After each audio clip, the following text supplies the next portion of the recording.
ఒకరోజు కుందేలు కొత్త మడుగు తవ్వాలని అనుకున్నాడు. కాని అది ఎక్కడ తవ్వాలో తెలియక సందిగ్ధంగా ఉన్నాడు. అప్పుడే కోతి వచ్చి, "ఈ గుట్టపై తవ్వు, అక్కడ మంచి చల్లగా ఉంటుంది" అని చెప్పింది. తర్వాత పాము వచ్చి, "పొదల కింద తవ్వు, అక్కడ ఎవరూ కనిపించరు" అంది. కుందేలు ఆలోచించాడు. ఇవాళ నేను నా మదిని నమ్మాలి అని నిర్ణయించుకున్నాడు.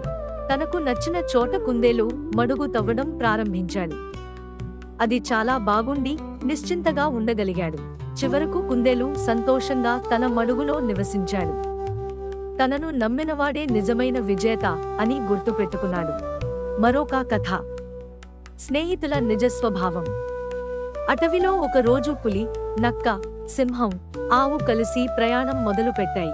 వీరు కలిసి భోజనం కోసం వెతుకుతూ ఒక పెద్ద చెట్టు కింద చేరుకున్నారు. సింహం, పులి మాంసాహారులు. అవి ఆవుని భయపెట్టి దాని మీద దాడి చేసేందుకు సిద్ధమయ్యాయి. నక్క మాత్రం దొంగతనం చేయడంలో నేర్పరి. అది మిగిలిన మాంసాన్ని దాచుకుని తినేందుకు సిద్ధమైంది. ఆవు మాత్రం అహింసా ప్రవర్తన కలిగినది. అది నిజమైన స్నేహితులు ఉండరని గ్రహించి అక్కడి నుండి పారిపోయింది.